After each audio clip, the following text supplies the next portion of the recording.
పుట్టిన మొదలుకొని ఇప్పటివరకు మమ్మల్ని సజీవ లెక్కలో ఉంచి మాకు ఎటువంటి వైరస్ ఎటువంటి కరోనా రోగానికి బలి కాకుండా నీ రెక్కల కింద మమ్మల్ని కాచి కాపాడుతుందడం నీకే వందనాలు స్తోత్రం. గడిచిన ఆదివారం నుంచి ఈ ఆదివారకు మమ్మల్ని సజీవ లెక్కలో ఉంచింది నీకు వందనాలు ప్రభా స్తోత్రం. కూడి వచ్చిన సంఘాన్ని అంతని దీవించండి, ఆశీర్వదించండి. వచ్చిన వారిని ప్రతి ఒక్కరికి మీ యొక్క దేవుళ్ళ ఆశీర్వాదాలు బిడ్డలపై ఉంచండి ప్రభా, సహాయం చేయండి. మరి పాస్టర్ గారు ఏ వాక్యం అయితే మాకు సిద్ధపరిచి ఉన్నారో దాన్ని విని గ్రహించే మనసు అందరికీ దయచేయండి ప్రభా. మా సంఘాన్ని దీవించండి, మా సంఘానికి కొన్ని లోటుపాట్లు తీర్చండి. ప్రతి ఒక్క హృదయాన్ని మీరు మార్చండి ప్రభా, సహాయం చేయండి. వాక్యానికి లోబడి మిమ్మల్ని ఆరించిన బిడ్డలుగా మా సంఘం ఉండేలా సహాయం చేయమని ఈ యొక్క చిన్న ప్రార్థన మీ సన్నిధికి చేర్చుకోమని మన జనేస్ నామలో బ్రతనాడు ఏడుకుంటున్నాం తండ్రి, ఆమేన్. దయచేసి అందరూ కూర్చోండి.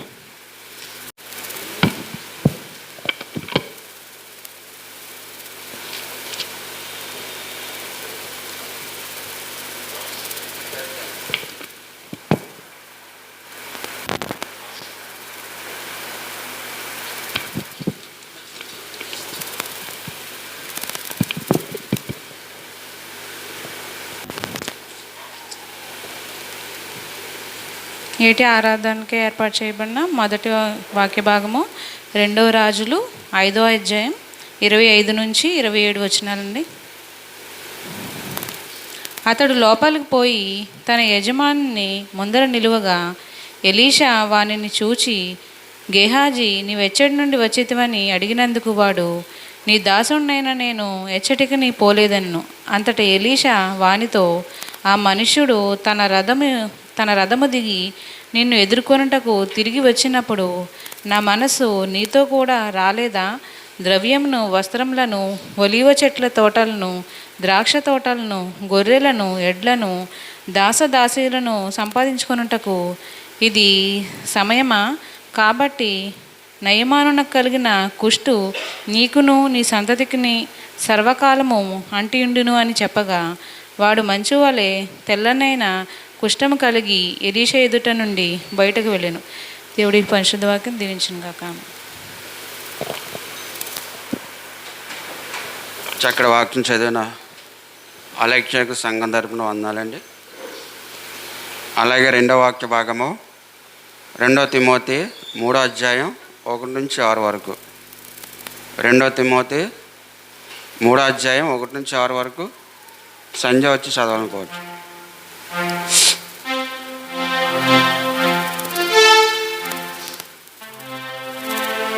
2 తిమోతి 3వ అధ్యాయం 1 నుంచి 6 వరకు.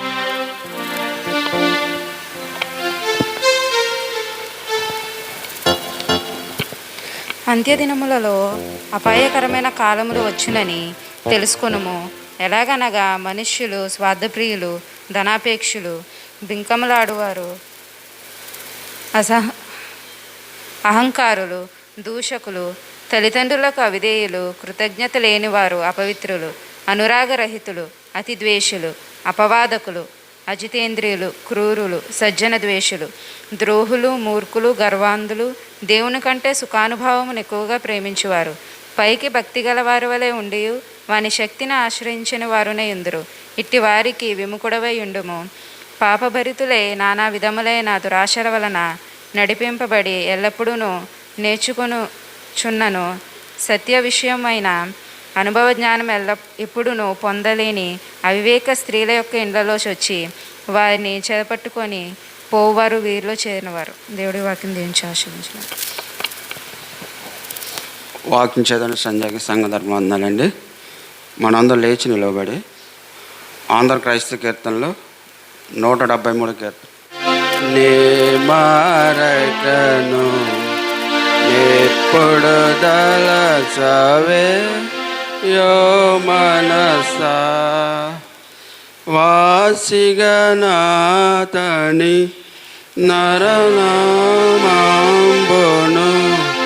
వదలక పగలవే యో మనసా.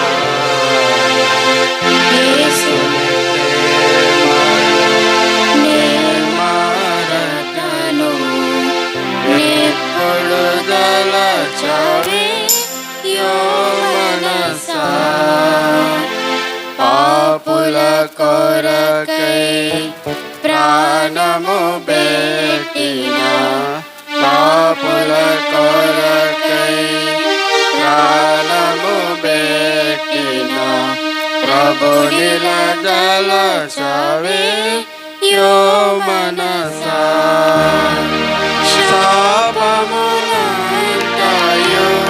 చక్కగనోచిన శాంతుని పొగడవే యో మనసా యేసుని ప్రేమను నే మారకను నెప్పుడు దలచవే యో మనసా కష్టములలో మన కండగనుండిన కష్టములలో మన కండగనుండిన కట్టను దలచవే యో మనసా నష్టములందియు ననచిన యాగురు శ్రేష్ఠుని పొగడవే యో మనసా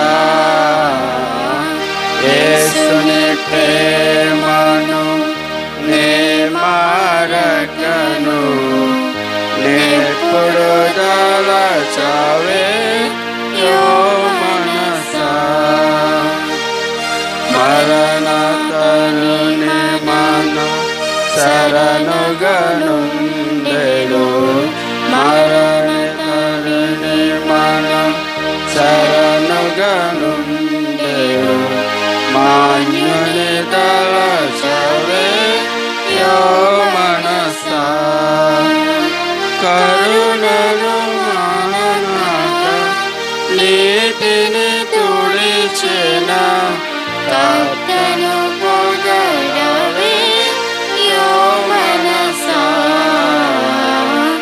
యేసుని ప్రేమను నే మారకను నెప్పుడు దలచవే యో మనసా చివరి చంద్రబాబు వంచన లేక వరములను సగిన వంచన లేక వరములను సగిన వరదుని దలచవే యో మనసా కొంచెము కాని పూర్ణితో దేవుని కుమారుని పొగడవే యో మనసా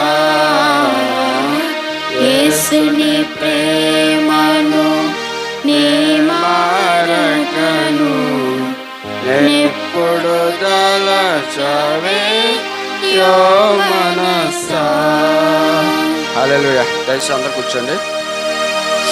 ఇప్పుడు ప్రార్థన కోడి లక్ష్మీ వచ్చి చేయవలసిందిగా కోరుచున్నాను.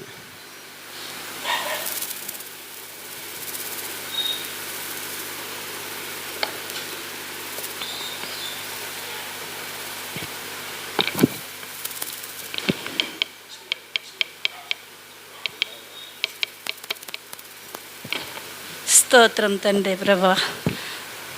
రాజా నీకు వందనాలు తండ్రి ప్రభా. ఇదిగో తండ్రి నీ మందిరానికి దూరం అయ్యి తండ్రి 5 నెలల తండ్రి ప్రభా నీ మందిరానికి దూరం అయ్యాం తండ్రి ప్రభా. నీ ఆరాధనకు దూరం అయ్యాం ప్రభా. మాకు ఈ అవకాశం ఇచ్చినందుకు మీకు వందనాలు స్తోత్రములు తండ్రి ప్రభా. అయ్యా ఎన్నో సోదరులోంచి తండ్రి ప్రభా మరి నా తండ్రి నేను నెట్టుకుంటా వచ్చాం ప్రభా. మాకు ఇంత గొప్ప ధన్యతనిచ్చావు నీకు స్తుతులు స్తోత్రములు తండ్రి. నైనా ఈ మందిరాన్ని జ్ఞాపకం చేసుకో తండ్రి. నైనా ఇక నా సంఘ బిడ్డలు ప్రతి బిడ్డల్ని జ్ఞాపకం చేసుకోండి తండ్రి ప్రభు. ఇక దైవతండ్రిని దీవించండి ప్రభు. నైనా అయ్యా పాశ్రమ గారిని దీవించండి, ఓదార్పు దయచేయండి ప్రభు. మరి తల్లిగారు లేరుకున్నా తండ్రి నేను ఎవరు కూడా ఉండలేవు ఉన్నాం తండ్రి ప్రభు. మరి తల్లిగారు లేకుండా అయిపోయారు అంటే అవి ఎంతో చింతిస్తున్నారు తండ్రి. ఆ బిడ్డను దీవించండి నైనా, ఓదార్పు దయచేయండి, ఆ కుటుంబానికి ఓదార్పు దయచేయండి నైనా. బిడ్డలిద్దరిని ఎంతగానో చూసుకుంటూ ఉండేవారు ప్రభు. మరి నా తండ్రి ఆ తల్లిగారు ఆత్మని రాజ్యంలో చేర్చుకున్నారని ఆశిస్తున్నాం తండ్రి ప్రభు. నైనా గొప్ప తల్లిగారు తండ్రి ప్రభు, ఎంతగానో మంచిగా నైనా పలకరించేవారు తండ్రి. మా మధ్యలో లేకుండా అయిపోయారు తండ్రి నైనా. చాలా బాధగా ఉంది ప్రభువా. నీకు వందనాలు తండ్రి నైనా. ఒక్కసారి నైనా మందిరాన్ని జ్ఞాపకం చేసుకోమని ఇగోనైనా మరి ప్రభువా నీకు స్తోత్రములు. అదేవిధంగా చెప్తున్న వర్తమానం ద్వారానైనా మా హృదయంలో భద్రపరుచుకున్న జ్ఞానం శక్తినివ్వండి ప్రభు. నైనా నీ కృపనైనా ప్రభు బాల కార్యక్రమంలో కూడా తండ్రి నైనా మాకు ఇంత ధన్యతను 5 నెలల నుంచి నైనా బల లేకుండా ఉన్నాం ప్రభు నైనా. మరి నైనా ఈ బాల కార్యక్రమం అంతటికి కూడా నీ ఆత్మను కుమ్మరించి ప్రతి బిడ్డని నేను సిద్ధపరచమని ఈ చిన్న ప్రార్థన పాచం చేసుకోమని, నా ప్రార్థన ప్రతిఫల దేశమని వేసినాను పచ్చి అడిగి వేడుకుంటున్నాను తండ్రి. ఆమె ప్రార్థన చేసిన కోలక్ష్మి గారికి సంఘధర్మం అందాలండి. ఇప్పుడు ప్రత్యేక కీర్తన చుట్టుకి వచ్చి పాడుతుంది.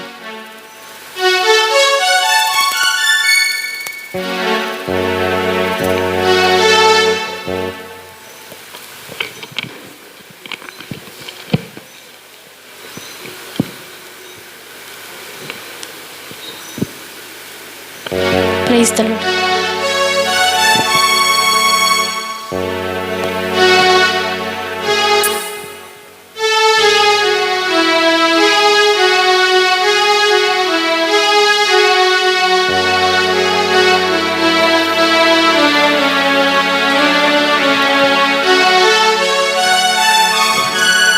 ఆనందం నీలోనే ఆధారం నీవేగా ఆశ్రయం నీలోనే నా యేసయ్యా స్తోత్రార్హుడా. ఆనందం నీలోనే ఆధారం నీవేగా ఆశ్రయం నీలోనే నా యేసయ్యా స్తోత్రార్హుడా.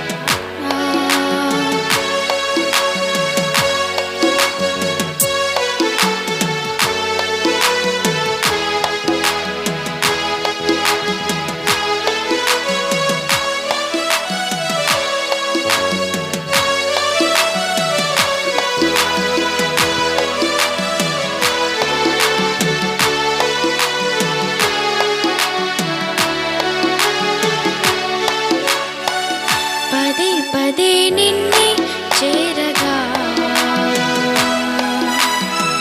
ప్రతి క్షణం నీవే ధ్యాసగా. పదే పదే నిన్నే చేరగా ప్రతి క్షణం నీవే ధ్యాసగా.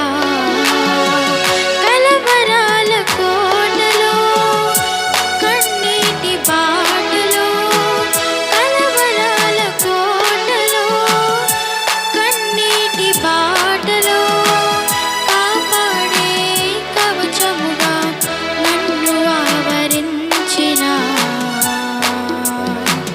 దివ్య క్షేత్రమా స్తోత్రగీతమా.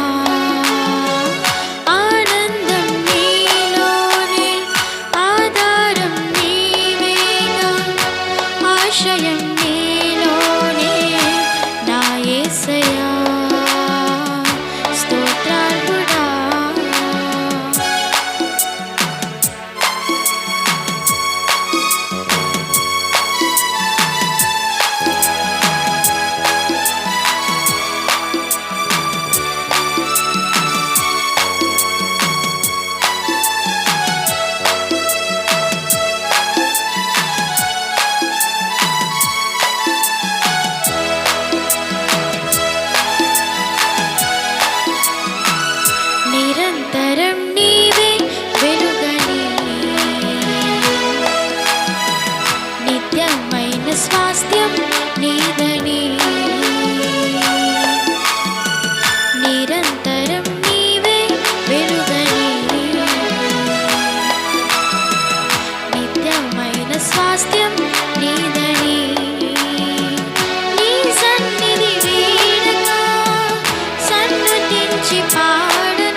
వాక్యమే జీవవాక్యమే ఆనందం నీలోనే ఆధారం నీవేగా ఆశ్రయం నీలోనే నా యేసయ్యా స్తోత్రార్హుడా ఆనందం నీలోనే ఆధారం నీవేగా ఆశ్రయం నీలోనే నా యేసయ్యా స్తోత్రార్హుడా.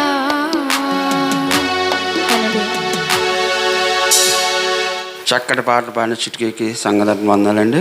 ఇప్పుడు అయ్య గారు మనల్ని వాక్యంలో నడిపించవలసిందిగా కోరుచున్నాను. ప్రైజ్ లార్డ్, హల్లెలూయా. దేవునికి స్తోత్రం కలుగునుగాక. మరోసారి ప్రభుని స్తుతిస్తూ ప్రభుని కనపరుస్తున్నానండి.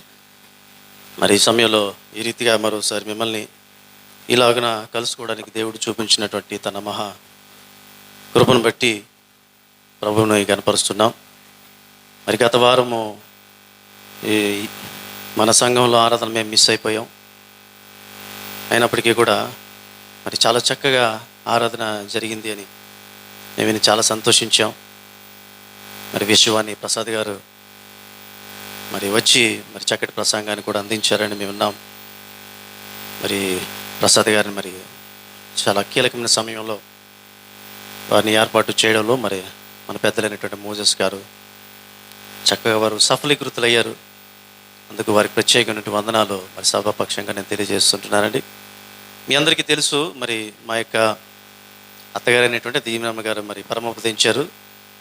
లాస్ట్ థర్స్డే ఆన్లైన్లో కూడా మరి బైబిల్ స్టడీ చేసినప్పుడు ఈ విషయాలను ప్రస్తావించడం జరిగింది.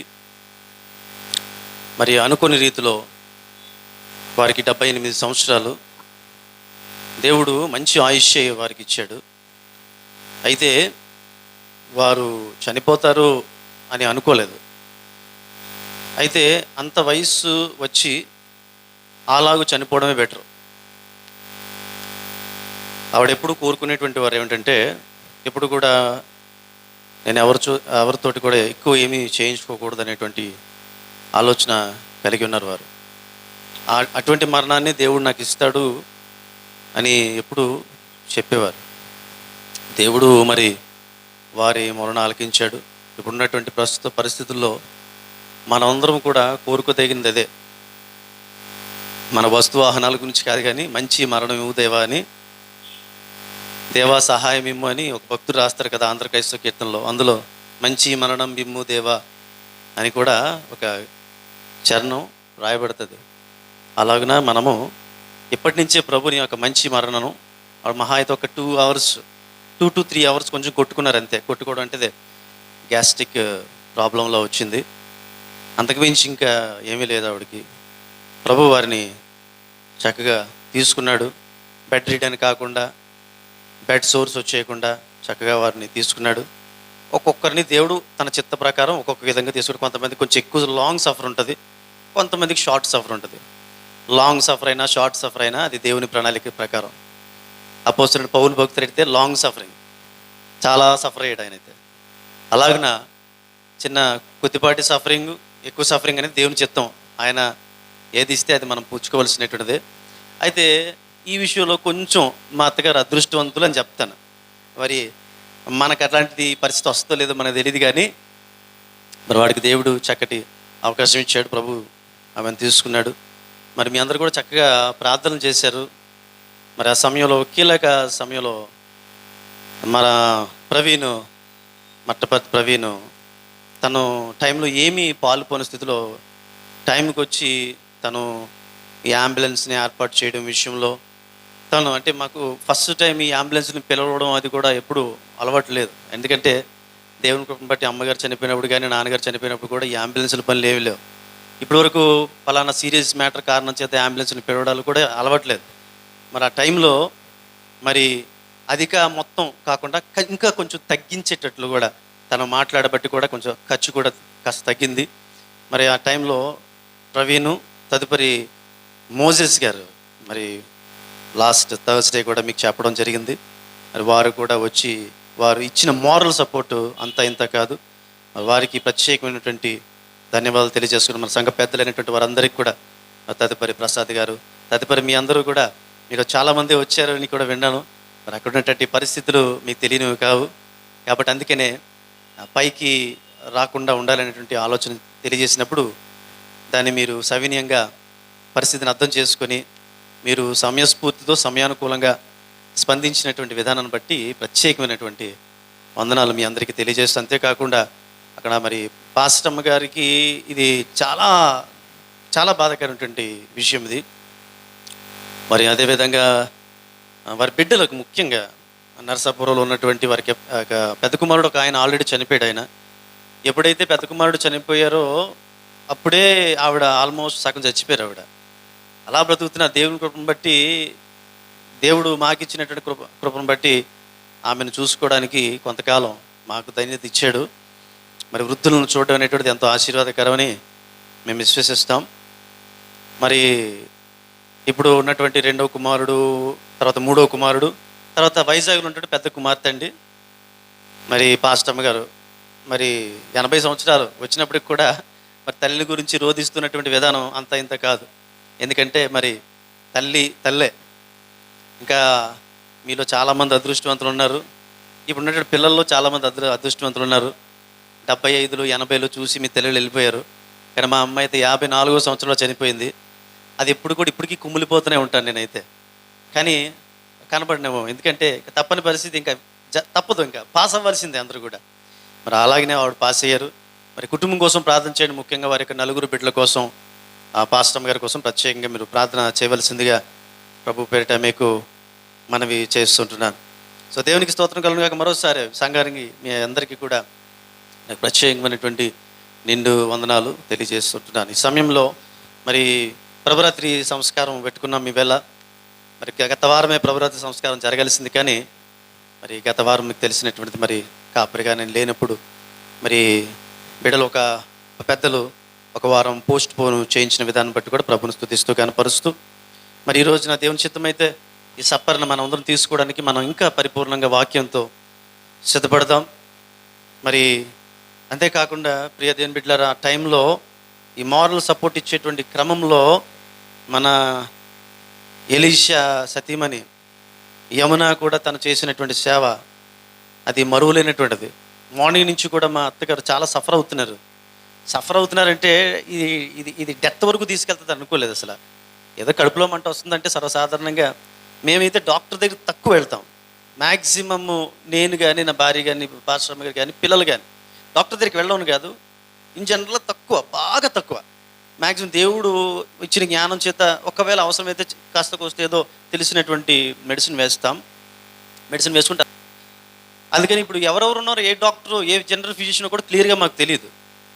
సో ఆ టైంలో మరి యమున, మరి అమ్మాయి ఆ టైంకి వచ్చి తను కూడా చాలా మారల్ సపోర్ట్ ఇచ్చి తను కూడా ఎంతగా మమ్మల్ని బలపరిచింది. మరి యమున కూడా నేను ప్రత్యేకమైన వందనాలు ఈ సమయంలో సభాపక్షం, మా కుటుంబ పక్షంగా నేను తెలియజేస్తున్నాను. ఒకవేళ ఎవరినైనా నేను మర్చిపోవచ్చు, దయచేసి దయతో క్షమించండి. తదుపరి వచ్చినటువంటి కొండేపూడి సుధాకర్ కావచ్చు, లేకపోతే మన నేరేడుపల్లి మరియమ్మ గారు, తర్వాత ఇంకా పాపరత్నం గారు కూడా వచ్చినట్లుగా అదే, మరి ఇంకెవరు ఆ టైంలో తెలీదు. సార్ కోల్డ్ లక్ష్మి గారు, ఐ థింక్ సరిత. సో వాళ్ళందరికీ కూడా ప్రత్యేకమైనటువంటి, మీ అందరికీ కూడా ప్రత్యేకమైన వందనాలు నేను తెలియజేసుకుంటున్నాను. సరే ప్రియమైన దేవుని బిడ్డలారా, ఏదైనప్పుడు కూడా మేము కోలుకోవడానికి దేవుడు తన కృప చూపించాడు. ఎందుకంటే అక్కడ ఉన్నటువంటి వాళ్ళందరూ కూడా అన్నారు, బాబోయ్ ఇప్పుడు ఇంటికి వెళ్తున్నారు. నేను అసలు అక్కడ నరసాపురం నుంచి ఇంటికి రావడం భయపడ్డాను. నేను ఎందుకు భయపడ్డానంటే, అంతకాలం కూడా మా ముందు తిరిగేటువంటి వారు ఆవిడ, ఎక్కడ కూర్చున్నారు, ఎక్కడ పడుకున్నారు, ఎలా మాట్లాడు, అవన్నీ జ్ఞాపకం.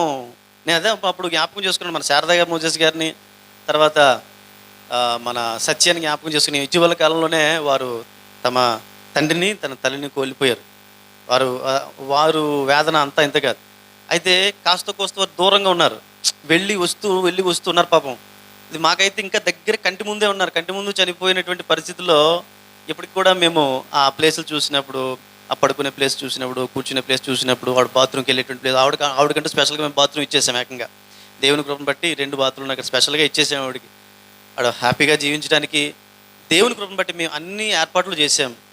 సో అందుకనే ఎలా ప్రభువా తండ్రి అక్కడికి వెళ్ళిన తర్వాత ఎలాగా అని అందుకని ఒక 2 రోజులు పోస్ట్ పోన్ చేసుకొని మరి వచ్చాం మేము. అయితే వచ్చిన తర్వాత దేవుడు నెమ్మది కలుగు చేశాడు, ఆదరణ కలుగు చేశాడు. సో అలాగా మరి వాక్యం సిద్ధపరచుకోవడానికి మరి లక్షవారం ఆరాధన కూడా ఆన్లైన్లో చేయడానికి కూడా దేవుడు తన కృప చూపించాడు. ఈరోజు వాక్యానికి కూడా దేవుడు తన కృప చూపించాడు. అయితే పాస్టర్ గారు ఇంకా పూర్తిగా కోలుకోలేదు. వారు పూర్తిగా కోలుకునేటట్లు ప్రార్థన చేయండి. అంతకంటే మించింది ఇంకోటి విషయం ఏమిటంటే, ఇప్పుడు ఉన్నటువంటి పరిస్థితుల్లో కోవిడ్ ప్రాబ్లమ్స్ ఎక్కువ ఉన్నాయి. మన ఈస్ట్లో వెస్ట్లో కోవిడ్ ప్రాబ్లమ్స్ చాలా ఉన్నాయి. అక్కడ మరి చాలామంది వచ్చారు. ఎందుకంటే ఆవిడ చర్చికి గొప్ప సేవ చేశారు. ఏ క్లాస్ ప్యారిష్ లూథరన్ చర్చిలో గొప్ప సేవ చేశారు. ఆవిడ గురించి మంచి సాక్ష్యాలు చెప్పి నేనే ఆశ్చర్యపోయాను, బాబు ఇంత ఉందా అనేసి. యాక్చువల్గా నాకు తెలిసింది కొంతే. అలాంటిది చాలామంది వచ్చారు. ఆవిడ సమాధి కార్యక్రమం అయిపోయిన తర్వాత 3వ రోజు కార్యక్రమం అయిపోయింది. అప్పుడు వర్షం పడింది. అంతవరకు చిన్న చినుకు లేదు, మబ్బు వేసింది, చల్లగా అంటే క్లైమేట్లో దేవుని తన మహాకృప చూపించాడు. అంతేకాకుండా కోవిడ్ అక్కడ ఎవరికి పాజిటివ్ ఉందో తెలియదు. ఈ రోజున పాజిటివ్ ఇన్నాళ్ళు మార్చి ఏప్రిల్లో ఉన్నటువంటి పరిస్థితులు వేరు, ఇప్పుడు పరిస్థితులు వేరు. ఇప్పుడు ఎవరికి పాజిటివ్ ఉందో కూడా లేదు, తెలియనటువంటి పరిస్థితి. అలాంటి టైంలో మరి అందరితో మింగిల్ అయ్యాము కానీ మాకు ఏ విధమైనటువంటి బలహీనత లేకుండానే దేవుడు క్షేమంగా తీసుకొచ్చాడు. అందుకు మరి ఈ సాక్ష్యాన్ని మరి పంచుకోవాల్సిన బాధ్యత మా పైన ఉంది. కాబట్టి దేవుడు చేసిన మేలును బట్టి ప్రభుకే మహిమ ఘనత ప్రభావం కలుగును గాక. అన్నిటికి మించి మీ ప్రార్థన సహాయము వెనకాతల మాకుంది.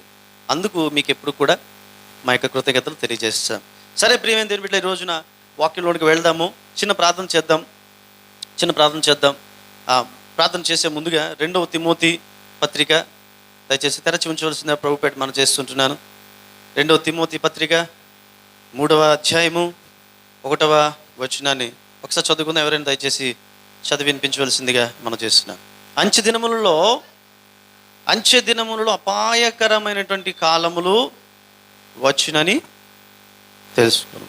దేవుని స్తోత్రం కలగక. అంచె దినములలో అపాయకరమైన కాలంలో వచ్చినని తెలుసుకున్నాం. ప్రార్థన చేద్దామండి. సర్వశక్తిమంతుడా, ప్రేమగల మా తండ్రి, ప్రభా నిన్ను స్తుతిస్తున్నాం. ప్రభా మేము నిన్ను స్తుతిస్తూ ఘనపరుస్తుంటున్నాం. ప్రభా మాకు ఇచ్చిన ధన్యతను బట్టి నీకు వందనాలు. విపత్కరమైనటువంటి పరిస్థితుల్లో మేమున్నాం, ఎన్నో శోధనలు ఎదుర్కొంటున్నాం ప్రభా. అయినప్పటికీ కూడా నీ కృప చేత మేము బలపరచబడుతున్నాం. నీవు మమ్మల్ని బలపరుస్తూ మమ్మల్ని నిలబెడుతున్న విధానం బట్టి నీకు వందనాలు, స్తోత్రాలు. గత వారము చర్చ్ మిస్ అయినప్పటికీ కూడా ఈ వారం మరలా తినడానికి నీ సన్నిధికి రాగలుగుటకు మా కుటుంబానికి ఇచ్చిన అవకాశం బట్టి కూడా నీకు వందనాలు, స్తోత్రాలు. నీ దాసుడైనటువంటి నేను ఈ యొక్క వాక్యం అందిస్తుంటుండగా నీ వాక్కును నీ బిడ్డలకు అందరికీ నువ్వు అనుగ్రహించమని ప్రయత్నంలాడుతూ వేడుకుంటున్నావు. సమస్త ఘనత మహిమ ప్రభావాలు నీవే పొందుకొని మనం వేడుకొనొచ్చు నాయనా. ప్రభా మమ్ములను నీ చేతులకి మేము అప్పగించుకొనొచ్చు. సమస్త ఘనత మహిమ ప్రభావాలు నీవే పొందుకొని మనం వేడుకొనొచ్చు. నజరేయుడగు యేసు అతి పరిశుద్ధ నామంలో అతి మిక్కిలి వినయంతో ప్రార్థన వేడుకుంటున్నాం తండ్రి, ఆమేన్. అంత్య దినంలో అపాయకరమైనటువంటి కాలములు వచ్చును అని తెలుసుకున్నాం. అపాయకరమైనటువంటి కాలములు. అప్పుడు మనుషులు అంత్య దినాల్లో ఎలా ఉంటారంట అనే దానికి 3వ అధ్యాయంలో 2 నుంచి 5 వచనాల్లో ఒక లిస్ట్ ఇస్తాడు. అది ఒకసారి నేనే చదువుతున్నాను, ఒకసారి జాగ్రత్తగా గమనించండి. 2వ తిమోతి 3:2 నుంచి 5 వచనాలు నేను చదువుతున్నాను, చూడండి. ఎలా ఉంటారంట మనుషులు అంటే, ఎలాగనగా మనుషులు స్వార్థప్రియులు, ధనాపేక్షులు, బెంకములాడువారు, అహంకారులు, దోషకులు, తల్లిదండ్రులకు అవిధేయులు, కృతజ్ఞత లేనివారు, అపవిత్రులు, అనురాగరహితులు, అతిద్వేషులు, అపవాదికులు, అజితేంద్రియులు, క్రూరులు, సజ్జన ద్వేషులు, ద్రోహులు, మూర్ఖులు, గర్వాంధులు, దేవుని కంటే సుఖానుభవమును ఎక్కువగా ప్రేమించేవారు. అంత్య దినాల్లో మనుషులు అలా ఉంటారంట. ఇందులో 19 విషయాలు తెలియజేయబడ్డాయి. అంటే మనుషులు ఎలా తయారైపోతారు, అందులో ఉన్నటువంటి దుర్గుణాలు 19 లెక్కిస్తే 19 దుర్గుణాలు మనం చూస్తాం. సరే, అంత్య దినాలు అంటే ఏంటి అంటే యేసుక్రీస్తు ప్రభువారి యొక్క రాకడ దినాలని అర్థం. యేసుక్రీస్తు ప్రభువారు వచ్చేటువంటి సమయంలో పరిస్థితులు ఎలాగుంటాయి? యేసుక్రీస్తు ప్రభువారు అసలు ఎందుకు రావాలంటే అందుకే రావాలి. ఎందుకు రావాలంటే పరిస్థితులన్నీ కూడా జటిలంగా మారిపోతాయి. మనం అనుకుంటాం పలానా గవర్నమెంట్ వస్తే ఇంకా పర్వాలేదు, లేదా పలానా వాళ్ళు వస్తే పర్వాలేదు, ఇలాగే అనుకుంటాం. అమ్మ ఇప్పుడు నేను క్షేమంగా ఉన్నాను, నాకు ఎవరి సమస్య లేదు అనుకుంటాం. కానీ అది ఎప్పటికీ కుదిరేటువంటిది కాదు. ఎప్పుడు కూడా మనకు ఒక స్ట్రగుల్ ఉంటుంది. ఈ భూమి మీద ఎన్నో సమస్యలు మనం ఎదుర్కోవాల్సినటువంటి, సమస్యలను క్రియేట్ చేసేటువంటి వారిని ఎంతోమందిని మనం ఎదుర్కోవాల్సినటువంటి అవసరత ఉంటుంది. అందుకనే మరణాత అంటున్నాడు. అంటే ప్రభు అయిన యేసు వస్తాడు కాదు, ప్రభు అయిన యేసు రమ్ము అంటే మనం పిలవాలి. మనం యేసు ప్రభు వచ్చేయని పిలవాలి. మామూలుగా అన్నీ బాగుంటే ఎందుకు పిలుస్తాం? పరిస్థితులు ఇబ్బందికరంగా ఉన్నప్పుడు పిలుస్తాం. ఈ రోజున పరిస్థితులు అన్నీ ఇబ్బందికరంగా ఉన్నాయి కాబట్టే మనం పిలుస్తాం. కాబట్టి ఆయన వస్తాడు. అంచె దినాలంటే యేసుక్రీస్తు ప్రభువు వచ్చేటువంటి సమయం అన్నమాట. అపాయకరమైనటువంటి కాలము అంటున్నాడు. యాక్చువల్గా అపాయకరమైనటువంటి కాలం అనేటువంటి మాట గ్రీక్లో రాసేటప్పుడు దాన్ని ఆ ట్రాన్స్లేషన్లో ఏమని ఉంటుందంటే అది భయంకరమైన దినాలంట. అవి మోస్ట్ వైలెంట్ డేస్. మత్తయి సువార్త 8వ అధ్యాయం 28వ వచనంలో గదరేని దేశంలో దెయ్యం పట్టినటువంటి ఇద్దరు సమాధిలోంచి బయటకు వస్తారు కదా, వాళ్ళని గురించి కూడా అక్కడ రాయబడుతుంది. అపాయకరమైనటువంటి కాలంలో అని, అపాయకరమైన అనేటువంటి మాట, అదే మాటను గ్రీకులో ఏ మాట అయితే ఇక్కడ అంచె దినాల్లో అపాయకరమైనటువంటి కాలంలో అని ఉపయోగించాడో అదే మాటను అక్కడ కూడా ఉపయోగించాడు. ఆ మాటకు అక్కడ ఇంగ్లీష్ బైబిల్ ఏమైనా ఉంటుందంటే టూ ఎక్స్ట్రీమ్లీ వైలెంట్, అంటే వాళ్ళు చాలా భయంకరమైనటువంటి హింసాత్మకమైనటువంటి మనుషులుగా ఉన్నారట వాళ్ళు. అంటే అంత భయంకరమైనటువంటి దినాలంట అంచె దినాల్లో. ప్రియులారా, ఈ రోజున మనము ఎంత భయంకరమైన దినాల్లో ఉన్నామో మనకు ప్రతిరోజు కూడా రోజులు లెక్క పెట్టుకుంటున్నాం. మనం ఒకరోజు బ్రతికేమంటే అమ్మాయి బ్రతికేసాం ఈరోజు అనేటువంటి పరిస్థితుల్లో మనం ఉన్నాం. సో ఎక్స్ట్రీమ్లీ వైలెంట్ అంటే ఇంకా పరిస్థితులు జటిలం అవుతూనే ఉంటాయి, కానీ ఆ పరిస్థితులు ఏమాత్రం కొద్ది కుదుటపడే పరిస్థితులు అవకాశాలు లేవు. అపాయకరమైన కాలాలు, ఇంకా మితిమీరిన పరిస్థితులు వస్తాయి. ఇప్పుడు నెక్స్ట్ ప్రభు నమ్మినటువంటి బిడ్డలుగా మనకు రాబోయేటువంటి పరిస్థితులు ఎలా ఉంటాయి కూడా మనకు తెలియదు. ఎందుకంటే ఏదో విధంగా క్రైస్తవుల మీద, ప్రభు నమ్మినటువంటి బిడ్డల మీద బురదలు చల్లడానికి, లేదా ప్రభు నమ్మినటువంటి బిడ్డలకు ఎవరైతే ఆసరాగా ఉంటారో వారి మీద బురదలు చల్లడానికే అనేకులు యత్నిస్తున్నారు. ఒత్తిళ్లు అధికం అయిపోతున్నప్పుడు ఆటోమేటిక్గా ఆబ్వియస్గా దాని ప్రభావం ఖచ్చితంగా మన మీద పడుతుంది. ఎందుకంటే మనం మైనారిటీ వర్గానికి చెందినటువంటి వారు. దానికి మనం సిద్ధపడి ఉండాలి. సరే, అపాయకరమైనటువంటి కాలాలు ఎందుకు వస్తాయి? అసలు ఎందుకు వస్తాయంటే మనుషులు అలా మారిపోతారు కాబట్టే. ఎలాగా ఇంతకు 19 క్యారెక్టర్స్ చూశాను కదండి, మనుషులు అలా మారిపోతారు కాబట్టి అపాయకరమైనటువంటి కాలాలు వస్తాయి అన్నమాట. అసలు తిమోతికి ఈ విషయాలు ఎందుకు చెప్తున్నాడు? ఈ మాటలు ఎవరు రాస్తున్నాడు అంటే పౌలు చెరలో నుంచి రాస్తున్నాడు. అంటే క్యాప్టివ్ లెటర్ అంటారు. అంటే చెర నుంచి ఆయన ఇంకా కొద్ది రోజుల్లో ఆయనకి జడ్జిమెంట్ రాబోతుంది. అతనికి మరణశిక్ష విధించబోతున్నారు ఈ నీరో చక్రవర్తి కాలంలో. ఆ టైంలో చెర నుంచి పత్రికలు రాసిన, ఫిలిప్పీలకు రాసిన పత్రిక కూడా చెరపత్రికే, అలాగే తిమోతికి రాసిన పత్రిక కూడా చెరపత్రికే, ఫిలోమోనుకు రాసిన పత్రిక కూడా చెరపత్రికే. ఆయన జైల్లో నుంచి రాసినటువంటి పత్రిక అది. తిమోతికి ఎందుకు ఇలాగా రాస్తున్నాడు అంటే ఆయన సిద్ధపడి ఉండడం కోసం. తర్వాత ఆయన ఒక కాపరిగా అనేకులను సిద్ధపరచడం కోసం తిమోతికి ఈ పత్రికను పౌలు భక్తుడు రాస్తున్నట్లుగా మనము చూస్తాం. అంటే ముందుగా సిద్ధపరుస్తున్నాడు. ప్రభు నమ్ముకున్నాం కదా, ఏంటి శ్రమలు అనుకోకుండా వచ్చాయి అనుకోండి, ఒకవేళ ఎవరైనా చెప్పి పర్వాలేదు మీరు సిద్ధంగా ఉండండి, పర్వాలేదు పలానా అపాయం రాబోతుంది కాబట్టి సిద్ధంగా ఉండండి అంటే మనం సిద్ధపడి ఉంటాం. ఫర్ ఎగ్జాంపుల్ మన కుటుంబస్తుల్లో ఎవరిలో ఒక తల్లికో తండ్రికో బాగోలేదు, డాక్టర్ చెప్తాడు మేము చేయాల్సింది చేస్తున్నాము, ఏ టైంకైనా ఆయన చనిపోవచ్చు లేదా ఆమె చనిపోవచ్చు కాబట్టి సిద్ధంగా ఉండండి అని చెప్పారు అనుకోండి, కుటుంబస్తులు అందరూ కూడా ప్రిపేర్ అయిపోతారు. చనిపోయినా సరే ఆ రోధించేటువంటి తీవ్రత తగ్గుతుంది. అలాగే తిమోతికి ముందుగా తెలియజేస్తున్నాను, అపాయకరమైన కాలాలు వస్తాయి.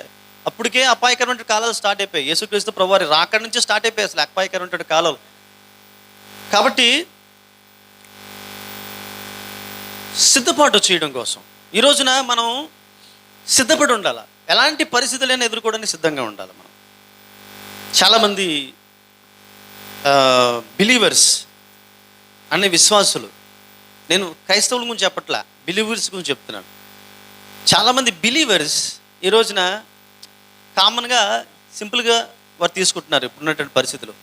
వైరస్ ప్రాబ్లమ్స్ కావచ్చు, లేకపోతే చోటు చేసుకున్న హింసాత్మకమైనటువంటి పరిస్థితులు కావచ్చు, మనుషుల యొక్క ఆలోచనలు మారిపోయినటువంటి పరిస్థితులు కావచ్చు, ఇంకా మనము వినకూడనటువంటి వార్తల విషయంలో కావచ్చు, దాడుల విషయంలో కావచ్చు, అత్యాచారాల విషయాల్లో కావచ్చు, వీటన్నిటి విషయంలో కూడా విశ్వాసులకు ఎవరికి కూడా కొత్తగా ఏమీ లేదు ఇది. కానీ చాలామంది విశ్వాసులు కానటువంటి వారికి, లేదా ప్రభువుని గురించి తెలియనటువంటి వారికి, లేదా బైబిల్ గురించి తెలియనటువంటి వారికి, క్రైస్తవ బిడ్డలు కానటువంటి వారికి చాలామందికి ఇవి అన్నీ కూడా వింత వింతగా ఉన్నాయి. కారణం ఏమిటంటే విశ్వాసులకు ఆల్రెడీ తెలుసు.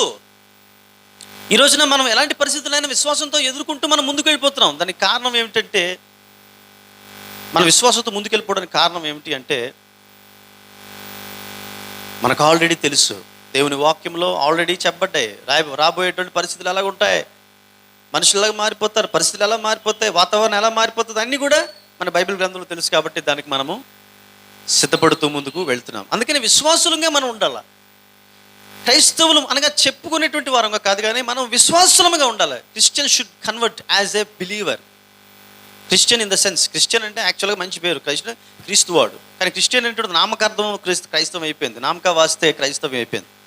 అందుకని every Christian must become a believer, అనగా విశ్వాసి. అనగా ఎలాంటి పరిస్థితుల్లోనైనా తన విశ్వాసాన్ని విడిచిపెట్టినటువంటి వాడే విశ్వాసి. షద్రక్, మేషక్, అబేద్నెగో లాంటి వాళ్ళు, దానియేలు లాంటి వారు, అబ్రహాం లాంటి వారు, మోషే లాంటి వారు విశ్వాసాన్ని విడిచిపెట్టలేనటువంటి వారిగా మనము కూడా ఉండాలనేటువంటి దేవుని యొక్క చిత్తమై ఉంటున్నది. సో ప్రియమైన దేవుని బిడ్డలారా, మన యొక్క బాధ్యత ఏమిటి ఈ యొక్క రాస్తున్నటువంటి పత్రిక ద్వారా అంటే 3వ అధ్యాయము 5వ వచనంలో ఈ రాసేటువంటి ఈ లిస్టు ఏదైతే ఉందో దాని గురించి మనం చూసినప్పుడు అసలు దేవుని యొక్క ఉద్దేశం ఏంటి, పౌలు యొక్క ఉద్దేశం ఏంటంటే, 2వ పత్రిక 3:5 ఒకసారి చదువుతారమ్మా ఒకసారి. పైకి భక్తి గలవారి వలె ఉండియు దాని శక్తిని ఆశ్రయించిన వారిని ఉందరు, ఇట్టివారికి విముఖుడవై ఉండము. ఇట్టివారి నుంచి టర్న్ అవే, ఇంగ్లీష్ బైబిల్ ఏమంటుందంటే turn away from such people అని ఉంటుంది. అంటే అటువంటి వారి నుంచి నీవైతే వైదలు. ఎవరు అంటే విశ్వాసిగా పిలువబడుతున్నటువంటి నీవైతే. అంత్యకాలంలో, అంత్య దినాల్లో, అపాయకరమైన కాలములు ఎదుర్కొంటున్నటువంటి పరిస్థితుల్లో మనుషులు ఎలాగైతే మారిపోతారో ఆ మనుషుల్లా నువ్వు ఉండొద్దు, నువ్వు మాత్రం భిన్నముగా ఉండు అనేటువంటి విషయాన్ని తెలియపరుస్తుంటున్నాడు. సరే ప్రియమైనటువంటి దేవుని సంగమా, ఇక్కడ అంత్య దినాల గురించి చెప్తూ యేసుక్రీస్తు ప్రభువు వారు ఒక ఉపమానం చెప్తారు. పలు ఉపమానాలు చెప్తాడు. అందులో గోధుమలు గురుగుల గురించి నేను ఉపమానం చెప్తాడు. గోధుమలు పంటలో శత్రువు వచ్చి గురుగులు విత్తేస్తాడు అసూయతోటి. అయితే అప్పుడు ఆ రైతు అంటాడు, సో ఇప్పుడు కోయడం వల్ల గోధుమ పంట కూడా పోతుంది, కాబట్టి రెండింటినీ ఎదగనివ్వండి.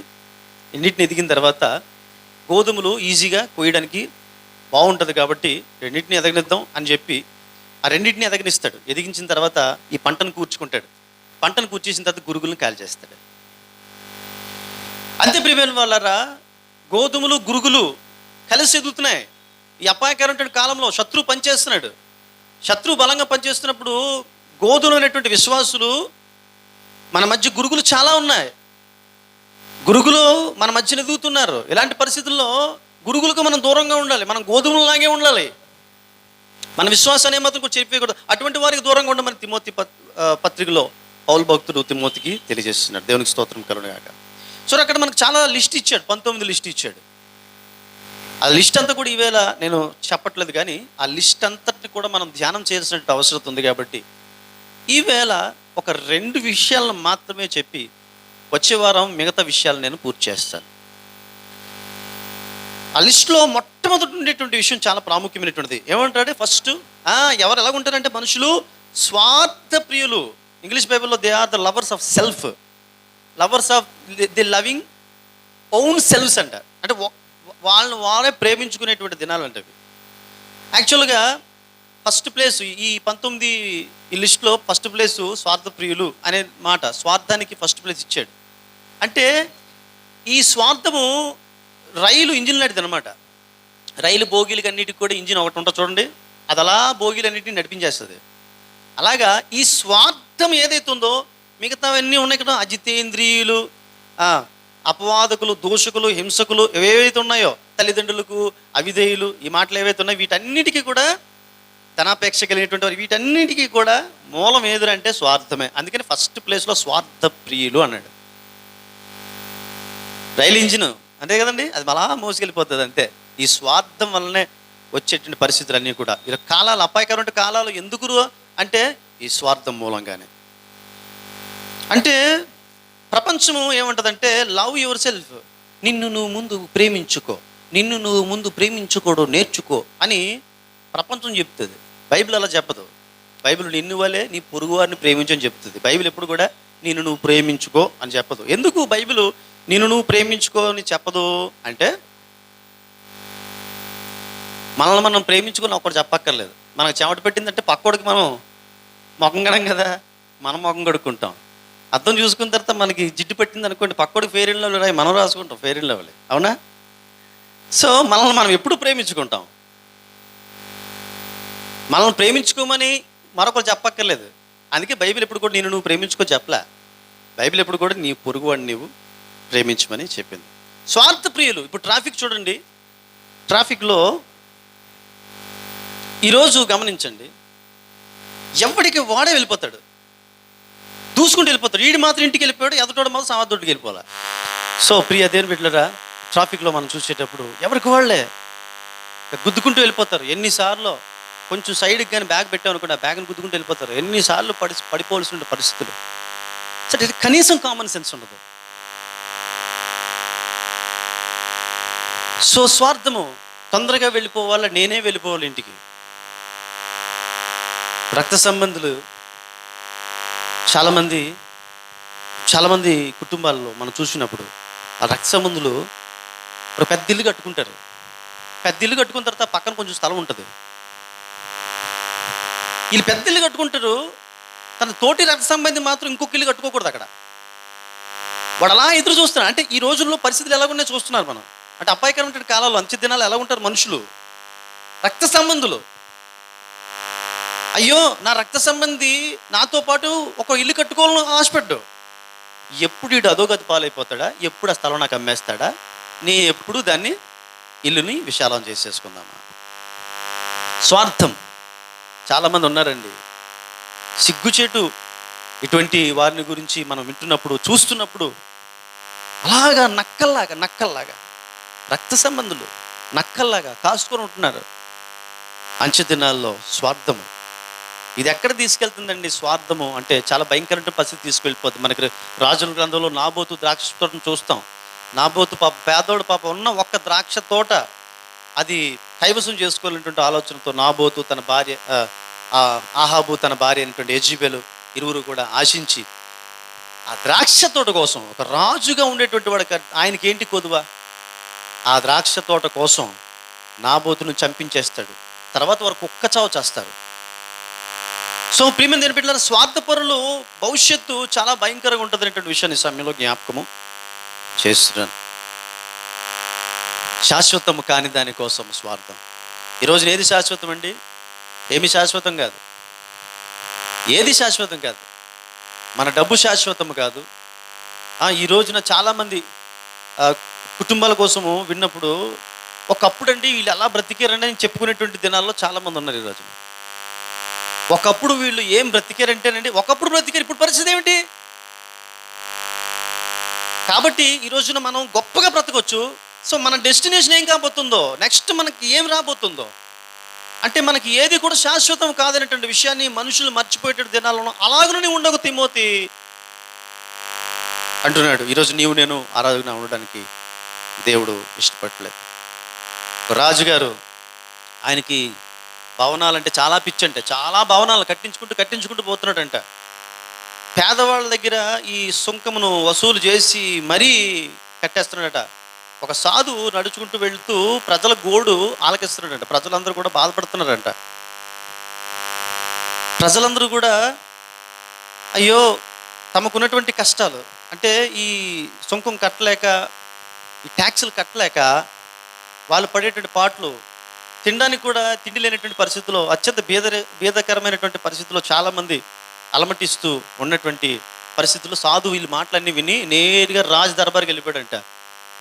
సో సాధువు కాబట్టి సర్వసాధారణంగా ఎవరు ఆపరు, సైనికులు కూడా ఎవరు ఆపలేదు, వెళ్ళనివ్వండి అని వెళ్ళిపోయాడు. సో సభ జరుగుతుంది. రాజుగారు చూశారు, సాధువు గారు ఏంటి పరిస్థితి, ఏంటి ఇలాగ వచ్చారు, అసలు రావడానికి మిమ్మల్ని ఎవరు రానిచ్చారు అని రాజుగారు అడిగితే సాధువు ఈ మాటలకు దేనికి జవాబు చెప్పట్లేదంట. రాజా, ఈ రాత్రి ఈ సత్రంలో నాకు స్థలం కావాలన్నాడంట. రాజుగారి కోపం వచ్చింది. ఇది రాజమందిరము, దీన్ని మీరు సత్రం అంటారేంటి అని కోపంగా అడిగాడంట. అయ్యా, మీకు ముందు ఎవరున్నారని అడిగాడంట. మా నాన్నగారు, ఆ తర్వాత మా తాత, ఆ తర్వాత మా ముత్తాత ముత్తాత ముత్తాత ముత్తాత రాజులే. వాళ్ళందరూ ఏమయ్యారంటే వాళ్ళందరూ చనిపోయారు.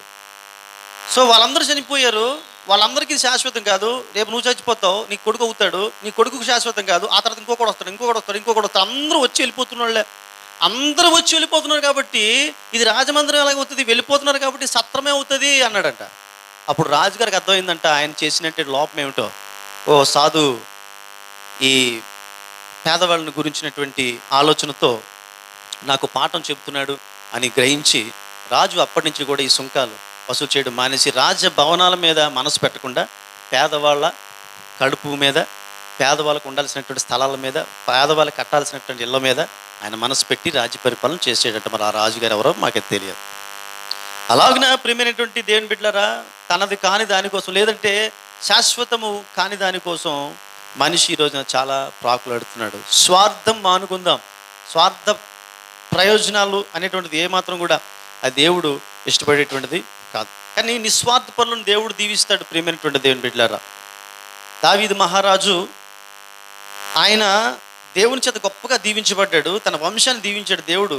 దానికి బలమైన కారణం ఏంటో తెలుసండి, అది నిస్వార్థ పూరితమైనటువంటి జీవితం. ఒకానొక రోజు దావీదు తన రాజమందిరంలో నుంచి దేవుని మందిరం వైపు చూస్తాడు. దేవుని మందిరం అప్పటికి ఇంకా కట్టబడలేదు, గుడారాల్లో ఆరాధన చేస్తున్నారు. దేవుని మందసము చాలా ప్రతిష్టాత్మకమైనది. దేవుని మందసము ద్వారా దేవుడు వారికి విజయాలు ఆపాదించాడు. అటువంటి విజయాలు ఆపాదించబడినటువంటి ఆధ్యాత్మికంగా బలపరుస్తున్నటువంటి ఆ మందసము గుడారాల్లో ఉండిపోయింది.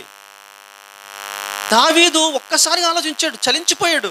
అయ్యో, నా దేవుని సన్నిధి తెరల మధ్య ఉండడం ఏమిటి, నేనేమిటి మేడల్లో ఉండడం ఏమిటి అని ఆలోచన చేశాడు. అప్పుడు ఆలోచన చేసి దేవుని కోసం మందిరం కట్టాలనుకుంటాడు దావీదు. చూసారా ప్రియమైన దేవుని బిడ్డలారా? సో ఫస్ట్ విశ్వాస జీవితంలో మొట్టమొదట మనం ఆలోచన చేయాల్సింది దేని గురించి తెలుసండి, ఎవరి గురించి తెలుసండి? మొట్టమొదట మన గురించి, మన కుటుంబాల గురించి కాదు, మన దేవుడిని గురించినటువంటి ఆలోచన చేయాలి. దేవుని యొక్క వాక్యము స్వార్థం. సో చుట్టుప్రక్కల ప్రజలు స్వార్థంగా ఉంటారు. విశ్వాసంలో ఉన్నటువంటి దేవుని బిడ్డలంగా ఉన్నటువంటి మనము ఎప్పుడు కూడా స్వార్థముగా ఉండడానికి దేవుడు ఇష్టపడ్డు. ఒక ఆయన అంటున్నాడు, సో ఈ రోజున సంఘంగా కొద్దిమంది వచ్చారు, దేవుని దేవులు ఒకవేళ యూట్యూబ్లో కానీ అప్లోడ్ చేయగలిగితే మన సంఘ బిడ్డలు అందరూ కూడా చూస్తారు. సో విదేశాల్లో ఉన్న మన సంఘ బిడ్డలు కూడా చూస్తున్నారు. చాలా జాగ్రత్తగా గమనించండి. ఒక ఆయన అంటున్నాడు, ఏమంటున్నాడంటే, సంఘంగా మనం కూడుకుంటున్నాం, సంఘంగా మన ఆరాధన జరుపుకుంటున్నాం, కానీ మన సంఘంలో ఉన్నటువంటి బడ్డెను ఎంత బడ్డెను తెలుసండి, చాలా భయంకరమైన బడ్డెను. ఆయన అంటాడు, మీ సంఘము కానీ తలచుకుంటే ఆ 25 లక్షలు నువ్వుదేస్తారన్నాడు. అంటే ఆయన ఉద్దేశం ఏంటంటే, అంత డబ్బు కలిగినటువంటి వాళ్ళని కాదు, అంత చిత్తశుద్ధి కలిగినటువంటి వారు చేయగలిగితే చెయ్యాలనేటువంటి తపన ఉంటే, ఒకరు ఇద్దరు కాదు, మొత్తం అందరూ కలిసికట్టుగా ఈ అప్పును తీర్చాలి అని ఆలోచన చేస్తే ఊదేస్తారండి. మీ సంఘం గురించి మాకు తెలుసు అని చెప్తాడు ఆయన. ఊదేస్తారు. పిల్లరా, ఎంతమందికి బడ్డెనుంది ఈ రోజున? హృదయపూర్వకంగా గుండె మీద చేసుకుని చెప్పండి. ఇక్కడ ఈ మందిరం కోసం కానీ, ఈ స్థలం కోసం కానీ చేసినటువంటి అప్పు దైవమే సాక్ష్యముగా కేవలం దేవుని మందిరం కట్టడం కోసమే. ఇందులో ఎవరి స్వార్థము లేదు. ఇంకొక విషయం చెప్తున్నాను మీరు సీరియస్గా, ఎవరైతే ఈ విషయంలో అపవాదులు మోపారో వాళ్ళు ఇప్పటికే దేవుని యొక్క శిక్షకు గురయ్యారు. ఇది కూడా నేను చెప్పేస్తున్నాను, ఎందుకంటే చెప్పాల్సినటువంటిది. మేమేం మాట్లాడలేదు అప్పుడు, ప్రభువా నీకు అప్పగిస్తున్నాం, ఇప్పుడు ఏం మాట్లాడినా రాంగ్ అవుతుంది. ఎందుకంటే తండ్రి, జనాలు అర్థం చేసుకోలేని పరిస్థితిలో ఉన్నారు. దానికి తగిన మూల్యం చెల్లించుకున్నారు ఇప్పటికే చాలామంది. మన సంఘస్థులు కానిటువంటి వారి కోసం చెప్తున్నాను. మన సంఘాన్ని విడిచిపెట్టి వెళ్ళిపోవడం తప్పు కాదు. అపవాదులు మోపి వెళ్ళిపోయారు చూడండి, దాట్స్ ఎన్ అబ్సల్యూట్ రాంగ్.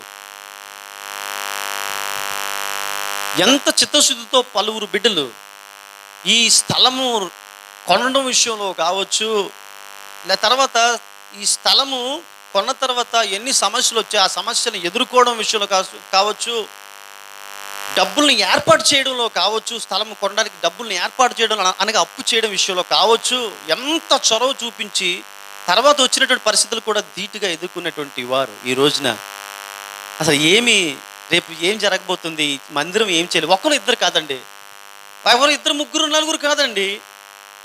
ఆయన అంటాడు సంఘం అంతటిగా ఆలోచన చేస్తే ఖచ్చితంగా మందిరానికి ఉన్న అప్పు తీరిపోతాయి. అది ఆయన చెప్పిన దాంతో నేను కూడా అంటే అఫ్కోర్స్ మనం ఇక్కడ ఉన్నటువంటి వాళ్ళందరం కూడా చాలా మిడిల్ క్లాస్ ఫ్యామిలీకి చెందినటువంటి వాళ్ళమే.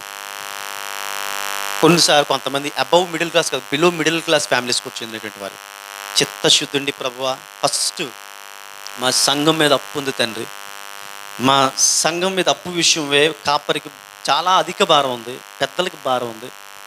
పెద్దలు కాపరి కోసం ప్రార్థన చేస్తారు, కాపరి పెద్దల కోసం ప్రార్థన చేస్తారు, మనందరం సంఘం కోసం ప్రార్థన. అందరికీ ఫస్ట్ భారం ఉండాలండి. First how many of you are taking that pain? At least ప్రతి రోజుకి ఒకసారి అయినా సరే ప్రభువా నేను రోజుకి ప్రార్థన చేసేది ఇదే, నా కుటుంబం కోసం కూడా కంటే ఈ చర్చ్ కోసం ఎక్కువ ప్రార్థన చేస్తున్నాను. నేను ఇంకా పరిపూర్ణమైనటువంటి స్థితిలో నేను పూర్తిగా వాక్యాలు సిద్ధం చేసుకునేటువంటి స్థితి అంటే నా మెంటల్గా కూడా నేను అంత ఇంకా అంటే నేను కోరుండి కొని తెచ్చుకుంటున్నాను, శక్తిని కొని తెచ్చుకుంటున్నాను. చాలా విషయాల్లో నేను జావగారిపోతున్నాను. ఎందుకు అంటే ఫస్ట్ చర్చ్కి ఈ భారం అనేటువంటిది వచ్చిందంటే సమస్య పోతుంది. అది ఎలాగా అంటే అమ్మ రండి మీటింగ్ ఎన్నిసార్లు అండి, ఎన్ని మీటింగ్లు పిలుచుకున్నామండి, పిలిచినప్పుడు కొంతమంది ఏమో మాకు పనులు ఉన్నాయని అయిపోయేవాళ్ళు, కొంతమంది పాపం వచ్చేవాళ్ళు, ఇది జరిగేది. ఇప్పుడు అది కూడా లేదు. ఇప్పుడున్నటువంటి పరిస్థితుల్లో ప్రియమైన దేవుని బిడ్డలారా సర్వసాధారణంగా నేను ఈ ఆర్థిక పరిస్థితుల గురించి కానివ్వండి, అప్పుల గురించి కానివ్వండి, నాకు చిరాకండి ఈ మాటలు మాట్లాడడం. ఎందుకంటే చిన్నప్పటి నుంచి ఈ అప్పు అనేటువంటి బాధలో నుంచి పెరిగాం. మా అమ్మ నాన్న మమ్మల్ని చదివించిన కాన్వెంట్లో చదివించడానికి చాలా కష్టపడ్డారు, అప్పులు చేశారు. అందుకే నాకు అప్పు అంటే మాట. కానీ మీకు అందరికీ కూడా వినడానికి కొంచెం ఇబ్బందిగా ఉండొచ్చు, కానీ చెప్పడానికి చాలా ఇబ్బంది. కానీ తప్పని పరిస్థితులు చెప్తున్నాను నేను ఈ విషయాలు. అందరూ ఆలోచించాల్సినటువంటి విషయాలు. ఫిలిప్పీలకు రాసిన పత్రికలో అపోస్తలుడు పౌలు భక్తుడు కూడా అంటాడు 2వ అధ్యాయం 21వ వచనం చూడండి ఒక్కసారి. ఆ మాట అది మనస్ఫూర్తిగా ఒక్కసారి మనస్కరించండి. బైబిల్ అందరూ ఉన్నటువంటి వాళ్ళందరూ కూడా మనస్ఫూర్తి ఒక మాట చదవండి. ఆ పౌలు భక్తుడు ఎంత వేదనతో ఫిలిప్పీలకు రాస్తాడు ఆ మాట ఒక్కసారి చదవండి ఎవరైనా సరే. అందరూ తమ సొంత కార్యములను చూచుకొనుచున్నారు కానీ ఏంటంటే క్రీస్తు కార్యములను చూడరు. అట్లీస్ట్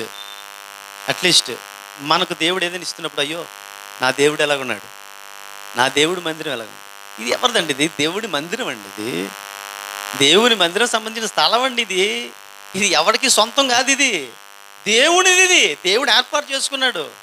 ఆయన మన కష్టాల్లో మన కన్నీళ్ళు తురుస్తున్నాడే, మనం పోషిస్తున్నాడే, మన అప్పులు తీరుస్తున్నాడే, మన ఇల్లు కట్టిస్తున్నాడే, మనకు ఉద్యోగాలు ఇస్తున్నాడే, మన పిల్లల వివాహాలు చేస్తున్నాడే, మన కార్యాలను చూస్తున్నాడే, మన శత్రువుల నుంచి మనల్ని విడుదల కలుగజేస్తున్నాడే, మన శత్రువుని అపవాది నుంచి మనకు విడుదల కలుగజేస్తున్నాడే, ఎప్పటికప్పుడు మనకు బో కలుగజేస్తున్నాడే. అలాంటి దేవుడికి అప్పు ఉందండి. ఈ అప్పు ఎవరిది? ప్రియమైన దేవుని బిడ్డ సమస్య కాదు. ఇప్పుడు ఈ అప్పు ఒక సమస్య ఎక్కువైపోతే ఈ స్థలానికి ఎంత వాల్యూ తెలుసండి? కొన్నటువంటి దానికంటే ఇప్పుడు అమ్మేస్తే ఎంత వాల్యూ తెలుసండి? కుప్పలో నిమిషాల్లో కొంటారు. కానీ ఇది దేవుడిది, మనకెవరికి హక్కు లేదు. ఈ వాల్యూ ఎంత వాల్యూ తెలుసండి? ఇప్పుడు రోడ్డు మీద పాయింట్, దీని వాల్యూ మన సంఘం తెలుసుకోలేకపోతుందండి. చాలామంది ఈ రోజున తెలుసుకోలేకపోతే అదే బాధపడుతున్నాను. దీన్ని కాపాడుకోవాల్సిన మన తండ్రి అప్పు తీర్చాల్సిన బాధ్యత నా అయితే బాబోయ్ అని అంటే మనం ఏమి చేయలేం.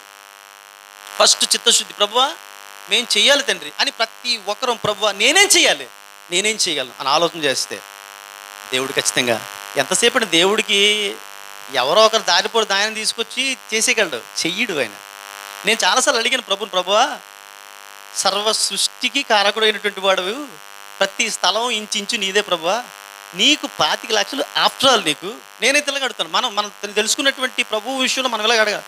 నీకు ఆఫ్టర్ ఆల్ తండ్రి నువ్వు తీర్చేయచ్చు కదా ప్రభు అంటే, దేవుడు అంటాడు నేను తీర్చను, అది నాకు నిమిషంలో పని. కానీ సంఘం అంటే ఏంటి? ప్రతి వాడికి పెయిన్ కావాలా, ప్రతి వారు కలిసి చేసుకోవలసిందే. ఇది తెలుసండి, అందరికీ పెయిన్ ఉండాలి. ఒకరు ఇద్దరు ముగ్గురు కాదండి, ఎంతకన్నా ఎవరు చేయలేరండి. పాపం ఎంత పెద్ద ఉద్యోగస్తులైనా చేయలేరండి. సంఘం అందరముగా అట్లీస్ట్ ఒక మాట సహాయమైనా చేసి, బాబు ఎలాగుంది పరిస్థితి, ఈ అప్పు సంగతి ఏంటో ఆలోచన చేయగలిగితే దేవుడు పరలోకం నుంచి తన కార్యాలను జరిగిస్తాడండి ఖచ్చితంగా.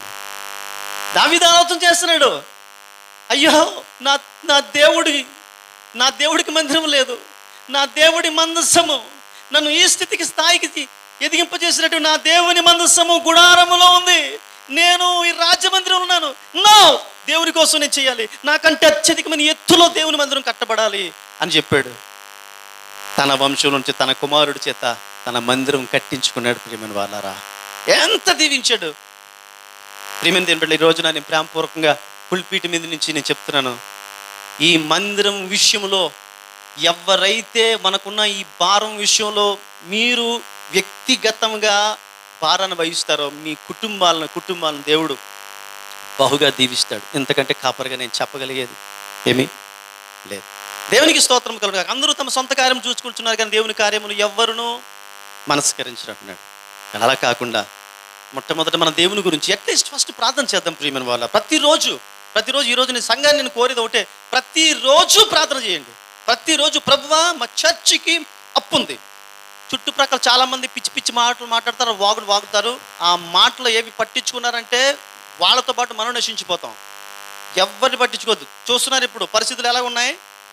స్టార్టింగ్ నుంచి కూడా ఎవరు ఏం మాట్లాడారు, మాట్లాడిన మాటలకు వ్యతిరేకంగా జరుగుతున్నాయా లేదా ఒకసారి మీరే ఆలోచన చేయండి. ఏదో అన్నారు, తమ పేరు పెట్టేసుకుంటారట, తమలో ఇంకోళ్ళు ఎవడో లాగేసుకుంటారు. ఎవడండి? జరుగుతున్నాయా?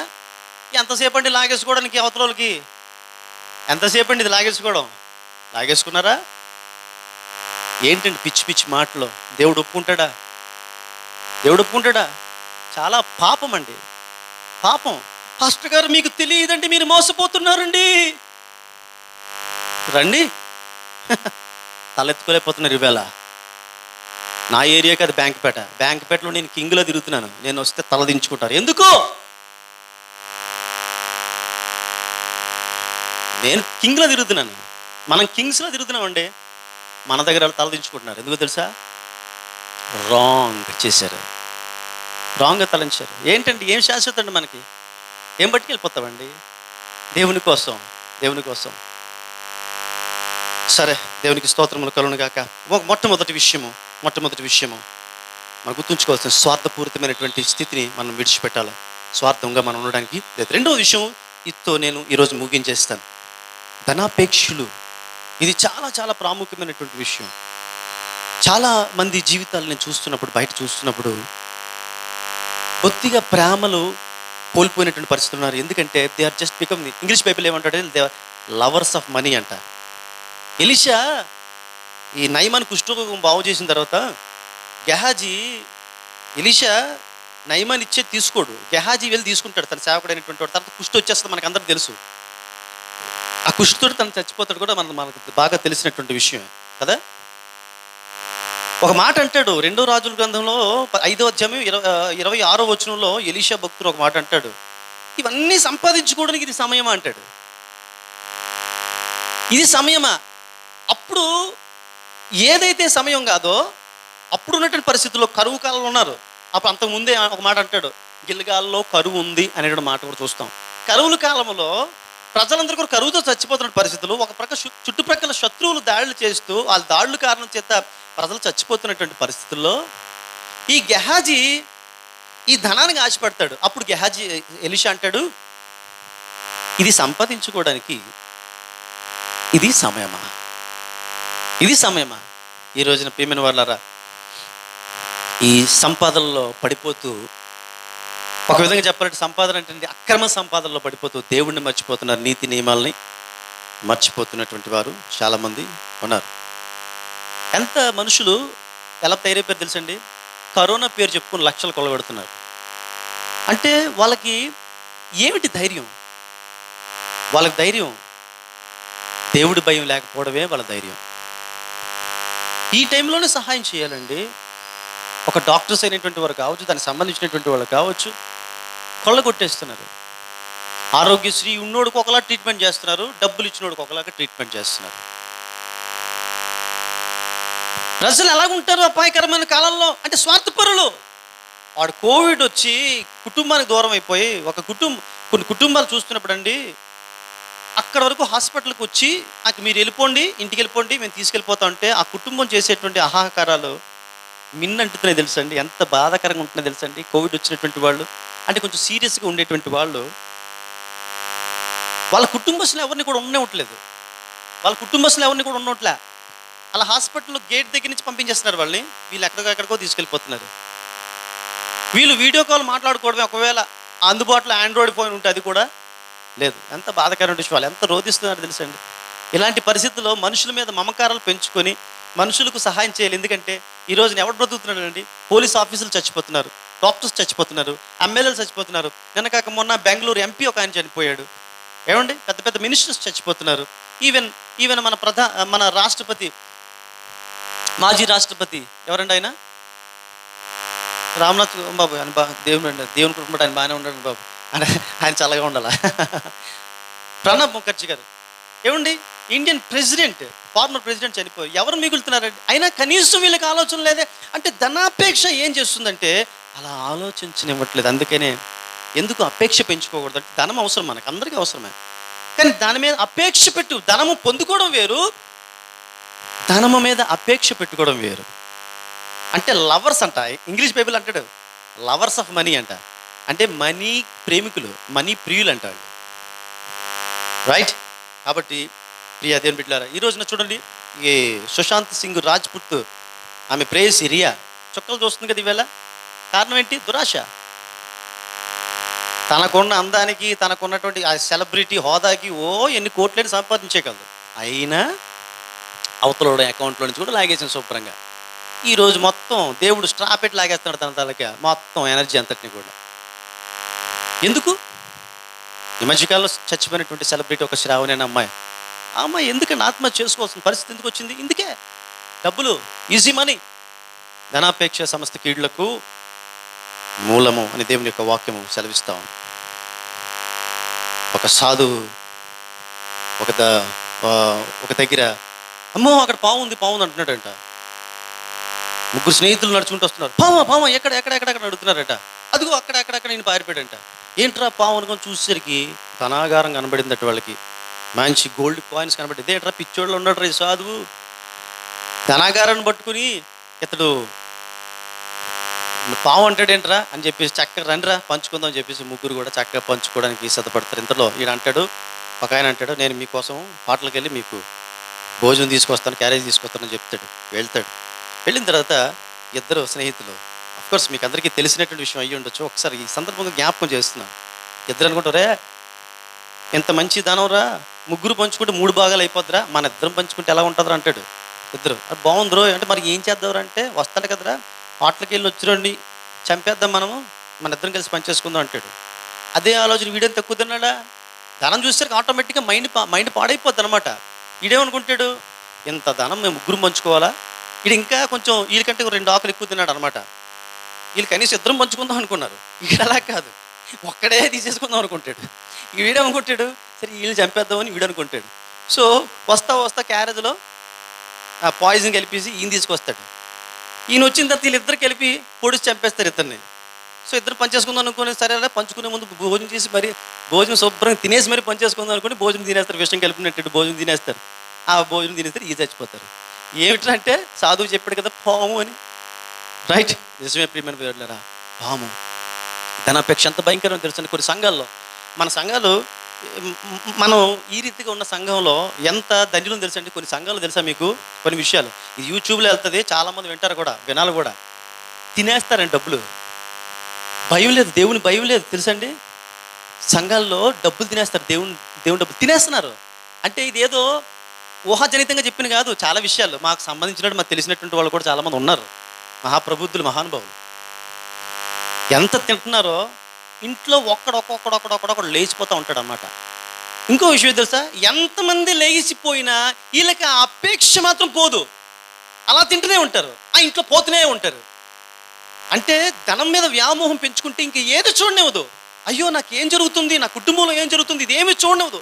అందుకే అపాయకరమైనటువంటి కాలంలో రెండో ప్లేస్లో ధనాపేక్ష అన్నాడు. కాబట్టి ప్రియమైన దేవుని బిడ్డ, వారం వడ్డీ అంట. మీరు చెప్పండి, ఇప్పుడు వారం వడ్డీ అంటే ఎలాగండి? ప్రజలు ఎలా ఉన్నారు? వారం వడ్డీలు అంటే ఇప్పుడు నేను ఒక 1000 రూపాయలు ఇచ్చాను అనుకుందాం, నేనే వడ్డీకి ఇస్తున్నాను. మళ్ళా ఈరోజు ఆదివారంకి వచ్చేసరికి ఎంత ఇవ్వాలండి? వడ్డీకి 1000కి 1000 ఇవ్వాలా? అవునండి, కొంతమంది తీసుకుంటున్నారు ఇలాగా. నాకేదో కష్టం వచ్చింది, 10,000 తీసుకున్నాడు అనుకుంటే ఆ వారం వచ్చేసరికి 20,000 ఇవ్వాలా? అరుగుతుందండి వీళ్ళకి ధనాపేక్ష. ఇటువంటి ఆలోచనలు వద్దు.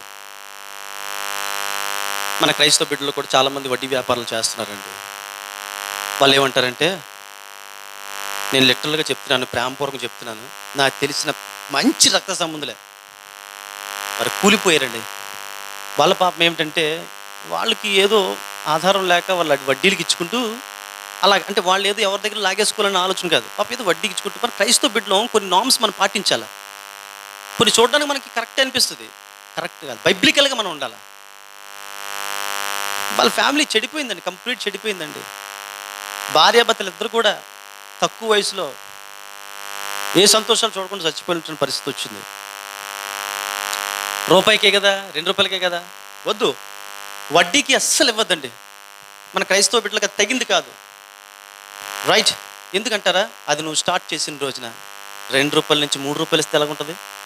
3 నుంచి 10 డబ్బులు వస్తున్న కొద్ది కూడా రిక్వైర్మెంట్స్ కనబడుతూ ఉంటాయి. నీకు చిన్న ఇల్లు కనబడుతుంది, ఆ ఇల్లు ఇంకా పెద్దది చేసుకోవాలి. పెద్ద ఇల్లు చేసుకోవాలంటే 2 రూపాయల నుంచి 3 రూపాయలు పెంచాలి. అది పెద్ద భవనం చేసుకోవాలంటే 3 రూపాయల నుంచి 10 రూపాయలు పెంచాలి. అది మెల్ల పెద్ద విల్లా చేయాలనుకోండి, వారం వడ్డీ 1000 రూపాయలకి 2000 రూపాయలు చేయాలి వారానికి. 10,000 తీసుకుంటే 20,000 రూపాయలు, 1,00,000 తీసుకుంటే 2 లక్షలు ఇవ్వాల్సిందే. ఎలా జరుగుతుందండి ఈ రోజున? ప్రియమైన దేవుని బిడ్డలారా, సో ఇలాంటి పరిస్థితుల్లో మనం ఉన్నాం కాబట్టి ఈ ధనాపేక్ష, చివరికి నేను చెప్పి ముగించేస్తాను. ధనాపేక్ష ఎంతవరకు తీసుకెళ్తా తెలుసండి? ఇంకా దేవుణ్ణి కూడా లెక్క చేయదు. ఈ ఒక్క మాట చదివిసి నేను ముగించేస్తాను. లూకాసు వార్త 16వ అధ్యాయం 14వ వచనం ఒకసారి దయచేసి చదవండి అమ్మా. లూకాసు వార్త 16వ అధ్యాయం 14వ వచనం, అక్కడ ఒక మాట ఉంటుంది. ఎస్, ధనాపేక్ష గల పరిసయ్యులు ఈ మాటలన్నీ విని ఏం చేస్తున్నారట? ఆయనను అపహసించుచుండగా. గమనించండి, ధనాపేక్ష. ఇది మాకెవరికి ఉంటుందండి ధనాపేక్ష? మేము ఎంతటోలో అండి అని మనం అనుకోవచ్చు, కానీ ఎక్కడెక్కడో ఉంటుంది. ఏమీ లేదండి. డాక్రా ఇప్పుడు పెడతారు, చచ్చి మానేయండి అని చెప్పేసి డాక్రా గ్రూప్కి వెళ్ళిపోయారు అనుకోండి, డాక్రాలో ఉండడం తప్పు కాదు. ఏదో కాస్త ఆర్థికంగా బలం పొందుకోవడం కోసం చీటీలు వేసుకోవడం అది తప్పు కాకపోవచ్చు, కానీ ఎక్కడ తప్పు అయిపోతుంది తెలుసండి? ఆ అపేక్ష దేవుణ్ణి కూడా పక్కన పెట్టేసి, పోన్లే ప్రతి వారం ఉండేదే వాక్యం, ప్రతి వారం చూసేదే మొఖాలు, ఈ వారం ఒకవేళ మిస్ అయిపోతున్నా నీ డాక్టర్ గ్రూప్లో తీసేస్తారేమో, తీసేస్తే నా భుక్తి పోతుందేమో అనే ఆలోచనతోటి ఏం చేస్తారు? చర్చ్ మానేసి వెళ్తున్నారు. లిటరల్గా చెప్తున్నాను, ఉన్నోళ్ళు చెప్తున్నాను నేను. ఈ మధ్యకాలంలోనే ఒక సహోదరి పేరు చెప్పలేండి, అలాగెళ్ళి మరుసటి రోజు నుంచి కూడా ఆ కుటుంబం చాలా ప్రాబ్లమ్స్లో పడిపోయింది. మాకు తెలిసినటువంటి కుటుంబం. అయితే నేను ఈ విషయం ఎందుకు చెప్తున్నానంటే, ఆ కుటుంబం బహుశా వాళ్ళు కూడా యూట్యూబ్లో చూడొచ్చు. ఎందుకు చెప్తున్నాడు? ఎద్దేవి చేయడం కోసం. మనందరం కూడా ఆ బ్యాచ్ వాళ్ళమే, ఏమి ఎక్కడ తక్కువ లేదు మనయోడు. ఎప్పుడైతే ఆ ప్రాబ్లం వచ్చిందో ఆ కుటుంబం రియలైజ్ అయింది, ఆదివారం ఆ రీతిగా నేను వెళ్ళడం వల్లనే నాకు కుటుంబానికి ఈ సమస్య వచ్చింది అని లిటరల్గా ఒప్పుకొని ఇక నుంచి అలాగనే చేయనని ఒప్పుకున్నారంట. ఇక్కడ పరిచయాలంటే ఎవరంటే, వీళ్ళు ధనాపేక్ష గల పరిచయాలంట. వీళ్ళు ఎంత స్థితిగా దిగజారిపోయారు తెలుసండి? యేసుని అపహసించేటువంటి స్థాయికి దిగజారిపోయారు. కాబట్టి ఈ రోజున స్వార్థ ప్రియులముగా కానీ, స్వార్థంతో ధనం మీద అపేక్ష కలిగి, ధన అపేక్ష ఏం చేస్తుంది తెలుసండి? అమ్మానాన్ని చూడనివ్వదు. ఎందుకు తెలుసా? ఈ అమ్మా నాన్నకి పెట్టి ఈ డబ్బులే ఉంటే బ్యాంకులో వేసుకోవచ్చు. ధనాపేక్ష రక్త సంబంధిని చూడనివ్వదు, ధనాపేక్ష పొరుగువాడిని చూడనివ్వదు. ఎంతసేపు స్వార్థం, సెల్ఫ్ సెల్ఫ్ సెల్ఫ్, నేనే నా కుటుంబం, నేను నా కుటుంబం, నేను నా కుటుంబమే బతకాలి అనేటువంటి ఆలోచన చేస్తుంది. కాబట్టి ప్రియమైన దేవుని బిడ్డలారా, ఈ రెండు విషయాలతో ఈరోజు నేను ఆపుతున్నాను. చాలా విషయాలు ఉన్నాయి, అవి మనం ధ్యానం చేయాల్సినటువంటి అవసరం మన మీద ఉంది. ఈ మిగతా మీరెవరు కూడా మిస్ కావద్దు. చాలా మంచి విషయాలు ఉన్నాయి, మనం తెలుసుకోవాల్సిన విషయాలు ఉన్నాయి. కాబట్టి వచ్చే వారం దేవుని చిత్తమైతే మరి మిగతా విషయాల్ని ఫాస్ట్గా మరి చెప్పడానికి ప్రయత్నము చేస్తాను. దయచేసి సంఘం ఒకసారి లేచి నిల్చొనవలసిందిగా ప్రభు పేరిట మీకు మనం చేస్తున్నాం. వీటిని చాలా జాగ్రత్తగా మనస్కరించండి దేవుని బిడ్డలారా. స్వార్థం ఫస్ట్ ప్లేస్లో ఉంది. సెల్ఫ్ స్వార్థం, ఇది వచ్చిన రోజున నీవు అజితేంద్రియుగా మారిపోతావు. ఇది ఉన్న రోజున నువ్వు తల్లిదండ్రులకు అవిధేయులుగా మారిపోతావు. ఈ స్వార్థం ఉన్న రోజున నీకు ధనం మీద మిగుల అపేక్ష కలిగిపోతుంది. ఇది ఉన్నప్పుడు నీ జీవితంలో ఈ 19 విషయాల్లో ఏమైతే ఉన్నాయో వాటన్నిటికీ కూడా దాసురాలు అయిపోతావు. బట్ వీటన్నిటినీ కూడా త్యజించాలంటే మొట్టమొదట మనం త్యజించాల్సిన విషయం స్వార్థం. సెల్ఫ్ మానుకుందాం ప్రియులారా. నేను బాగుండాలి, నా కుటుంబం బాగుండాలి, నేను బాగుండాలి, నా చుట్టుప్రక్కల వరకు బాగుండాలి, నేను బాగుండాలి, నా రక్త సంబంధి బాగుండాలి, నేను బాగుండాలి, నా స్నేహితులు బాగుండాలి. చాలామంది వాళ్ళకి కొటేషన్స్ చెప్తున్నారు, అందరూ బాగుండాలి, అందులో నేను ఉండాలి. చెప్పుకోవడానికి భలే కొంత, కానీ ఎవడో పాటించడు ఈ మాట. అందరూ బాగుండాలి, అందులో నేను ఉండాలి. మాటలు చెప్పడం కాదు, హృదయపూర్వకంగా చెప్పాలి, హృదయంలో ఉండాలి. అందరూ బాగుండాలి అనేటువంటి మాట హృదయంలో ఉండాలి. ఎంతవరకు మన చుట్టుప్రక్కల ఉన్నటువంటి వారు బాగుండాలని కోరుకుంటున్నాం ప్రియమైన అంత్య దినాల్లో. దేవుడు రాకడలో అడుగుతాడు, నువ్వు పక్కింటోడు ఇల్లు కడుతున్నప్పుడు నువ్వు మనసులో ఎంత కొనుక్కున్నావు? నీకు రాని ఉద్యోగం నీ స్నేహితుడికి వచ్చినప్పుడు ఎంత బాధపడ్డావు? నీకు లేని తలంతు నీ పక్కింటోడుకుంటే నువ్వెంత ఈర్షపడిపోయావు? ఇవన్నీ రేపు అడుగుతాడు. సో స్వార్థమొద్దు, సెల్ఫ్ మానుకుందాం. దేవుడు స్వార్థపరుడైతే ఈ రోజున ఆయన మన కొరకు రక్తం చిందించాల్సిన అవసరం లేదు. ఆయన స్వార్థపరుడు కాదంట. ఫిలిప్పీలకు రాసిన పత్రికలు అని అంటాడు, కెనోసిస్ అనే మాట గ్రీకులో ఉపయోగించిన మాటకు అర్థం పరిపూర్ణంగా ఆయన ఖాళీ చేసుకున్నాడంట. He is the man for others. స్వార్థప్రియులంగా మనం ఉండవద్దు. స్వార్థము కలిగి ఉన్న రోజునే మనకి కలిగే అపేక్ష వెంటనే ధనం. ఆ ధనం మీద అపేక్ష కలిగినప్పుడు మనం చూచేది మరణకరమైనటువంటి పరిస్థితి. ప్రభరతి సంస్కారం తీసుకోబోతున్నటువంటి మనం ఈ రోజున ఈ రెండు విషయాలు మనం ధ్యానం చేశాం. అంత్యకాలంలో అంత్య దినంలో అపాయకరమైనటువంటి కాలంలో వస్తాయి. ఎందుకు వస్తాయంటే ప్రజలు అలాగున తయారవుతారు. అయితే తిమోతి, నువ్వు అలా ఉండవద్దు అని నీ సంఘానికి నువ్వు చెప్పు, అలా ఉండవద్దు అని నీ ప్రజలకి నువ్వు చెప్పు. ఈ రోజున మనతో మాట్లాడుతున్నాడు. ప్రజలందరూ ధనాపేక్షలు, స్వార్థపరులై ఉన్నారు. మరి United Baptist Calvary prayer house వస్తున్నటువంటి నీవెలా ఉన్నావు అని పరిశుద్ధాత్మ దేవుడు నిన్ను నన్ను అడుగుతున్నాడు ఈ రోజున. స్వార్థం ఉందా? అయితే ప్రభువా నిజమే తండ్రి, నాలో స్వార్థం ఉంది నాయన. అవతల వాడు బాగుంటే నేను ఓరవలేని స్థితిలో ఉన్నాను తండ్రి. ఆ స్వార్థాలను తీసివేయండి తండ్రి. నా రక్త సంబంధి నేను బాగుపడి, నా రక్త సంబంధి బాగుపడకపోతే, నా రక్త సంబంధి కదా ఇంకా నేను బాగుండాలనుకుంటున్నాను, కానీ నా రక్త సంబంధి బాగుండాలని నేను కోరుకోవట్లేదు. ఈ స్వార్థ బుద్ధి నాలో నుండి తీసివేయి నాయన అని ప్రార్థన చేయండి తప్పకుండా. నెక్స్ట్ రెండవది చాలా చాలా ప్రాముఖ్యమైనటువంటి, ఇది ఎంత డబ్బు మీద మమకారం పెంచుకోవద్దు. డబ్బును సంపాదించండి. నెలకి నీకు దేవుడు ఒకవేళ 10 లక్షలు ఇచ్చినా సంపాదించు న్యాయబద్ధంగా. అయితే దాని మీద అపేక్ష పెంచుకోవద్దు. నీకు న్యాయబద్ధంగా దేవుడు ఎంతైతే ఇస్తున్నాడో అంతలో నువ్వు చక్కగా నీ కుటుంబాన్ని పోషించుకుంటూనే ఇతరులకు కూడా సహాయం చేయి. సంపాదించడం తప్పు కాదు, కానీ దాన్ని వినియోగించాల్సిన రీతిలో వినియోగించకపోవడం, లేదా తనది కాని దానికోసం ఆశపడి తప్పులు చేసి సంపాదించడం, అది తప్పు. అది ధనాపేక్ష అంటే ధనమందరికీ అవసరమే. ప్రార్థన చేద్దాం. హల్లెలూయా.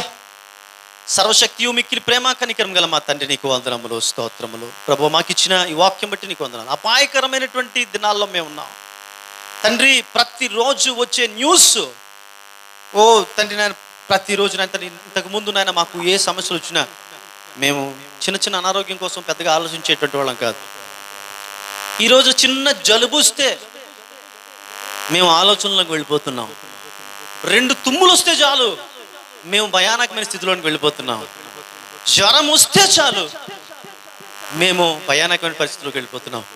అయితే నీ కృప, మేము ధైర్యంగా ఉంటున్నాం.